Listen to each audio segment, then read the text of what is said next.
This program is presented to you by Carnation. The cooking, Face to Face is brought to you by Ever Bilena, Beauty in You.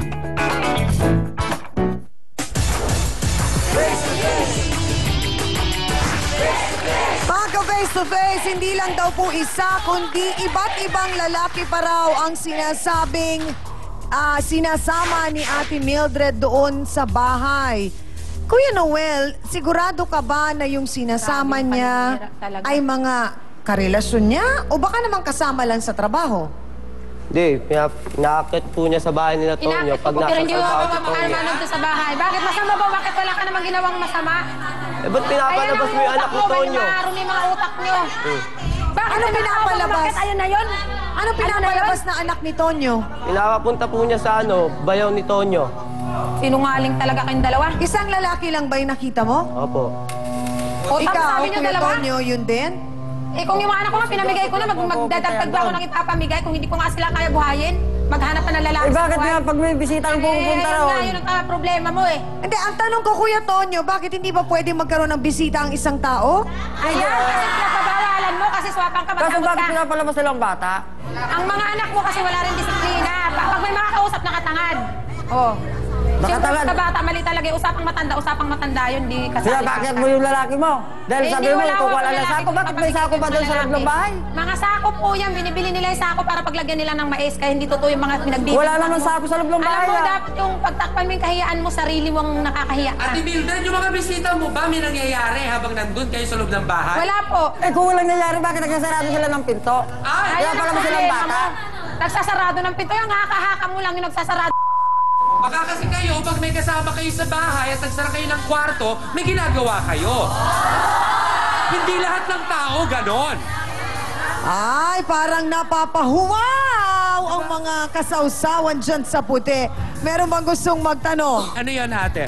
Mang Tonyo, paano nyo po nasabing pinagsasaran po ng pinto ni Ate Mildred pag may bisita siya? Nandun ho ba kayo na para masabi niyong sinasara niya yung pinto pag Opo, may bisita siya?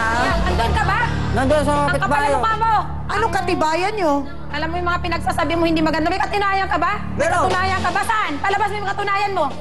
Eh, bakit ka naglalaro yung lalaki doon? Naghahanap ng mga sako yun. Bayad ko po sa sako yun. Paulit-ulit. Kuya Tonyo!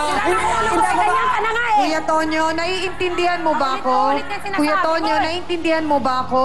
Wala po ba kayong tiwala sa kapatid ninyo? Wala na pa akong tiwala dyan eh. Bakit? Dahil nahuli ko na may kasama sa lalaki, nag-asawa pa sila ng asawa ng una eh. Ayan ang kamalian mo. Yan ang tudong ano mo, hinala mo. May asawa siya. Laging wala doon sa bahay nila yan, pagkatanghali. Eh, siyempre, Hinahanap ko ng naghahanap asawa ako ng ngayon mulasin pa sa pagdating ng basurahan asawa para niya. magkapera po ako. Kaya nga po ako nawala sa bahay namin, namumulasap ako sa basurahan para magkaroon pa ako ng pambenta sa junk shop. Bakit? Kaya mo ba akong bigyan ng pera? Madamot ka nga eh. Wala ko sabi mo na mo. Sandali lang. Sandali lang. Ay, nako. Doktora, nakakalungkot, hindi nagkakaintindihan ng magkapatid na ito. Hindi sila nag-uusap ng maayos. Parang lahat ng nakikita nilang ginagawa ng isa't isa, binibigyan nila ng ibang kahulugan. Pag-usap sa'yo.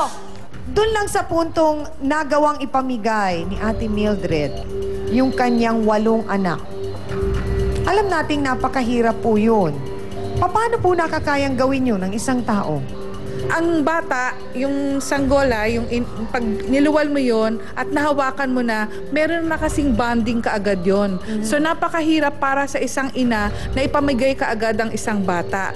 Pero kung yan na nagiging paulit-ulit niyang ginagawa, hindi ko naman masabi kung yun nga ay kagaya ng sinabi ni Hans, kung merong na tatamasa na monetary na exchange doon. Dahil kasi karaniwan, para ipamigay mo kaagad yun, hindi basta-basta mawawala yun eh. Probably yung possibility na ikaw bilang isang ina ay mag-undergo rin ng depression. Pangalawa, magiging paulit-ulit na maaalala mo yung mali na ginawa mo eh.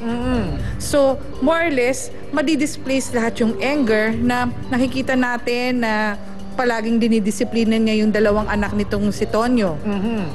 At base po sa napakinggan nating kwento, posible rin po ba na itong ginagawa ni Kuya Tonyo, dahil nga sinabi niya na nung bata siya, sinasaktan din siya ni Ate Mildred, hindi kaya ito ngayong mga ginagawa niyang pagbigay ng mga kahulugan sa ginagawa ng Ate Mildred niya at pinalayas niya, yung masakit mang pakinggan pero parang binabalikan niya ang ate niya dun sa ginawa sa kanyang pananakit nung siya ay bata pa? Posible, Chang. Kasi unang-una, ang laki ng age gap nila eh. Dahil si Tonyo ay 26, tapos si Aling Mildred ay 41.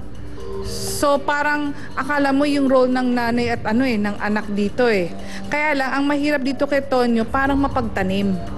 Kasi isang taong mapagtanim, chances are, lahat ng mali kahit nung bata, uulit-ulitin. Papaulit-ulit, inungkit. Eh hindi naman kasi yun ang para sa isang tao na pag naging adult na, kinakalimutan yun dahil ang palaging mananaig sa'yo, yung relasyon nyo bilang magkapatid. Thank you po, Dr. Camille. May natatandaan po ba kayong mga masasayang araw na nagsama kayo ni Tonyo, Ate Mildred? Opo. O ikaw, Tonyo, meron? Meron din po. Eh bakit parang mas gusto mong inaalala lahat yung mga masasakit at yung mga galit na nangyari nung ikaw ay bata pa? Kasi dapat hindi naman ganun siya manakit sa akin nun eh. Ginagalang ko nun siya nun eh. Isa pong magpapatunay na walang katotohanan ng bawat akusasyon laban po sa kanyang kaibigan, kaya ang sigaw niya, sinungaling kang talaga, Kuya Tonyo. Ano ba ang kanyang alam sa away nitong magkapatid? Na ito po, si Lisa Moniesa. Pasok!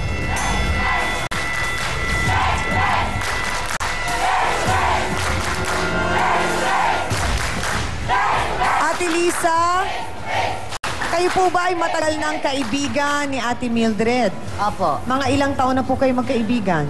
Nasa 10 taon na po kami nagsasama. Ganun na rin pong katagal? Opo. Okay, ano po ang alam ninyo tungkol sa away nila ni Mang Tonyo? Ay, minsan nagdades na lang ho siya sa akin na binubugbog niya. Tapos sirasampal siya. Binubugbog po nino? Ni Tonyo. Sino po? Nagkakapasa po si Aling Mildred. Tapos yung mga sinasabi nilang may lalaki si Aling Mildred, yung halimbawa bibinta siya ng sako, siyempre magtatanong, magkano ang sako? Siyempre lalaki magtatanong. Opo. Hindi naman yung lalaki, kundi babayaran ng sako kay Aling Mildred.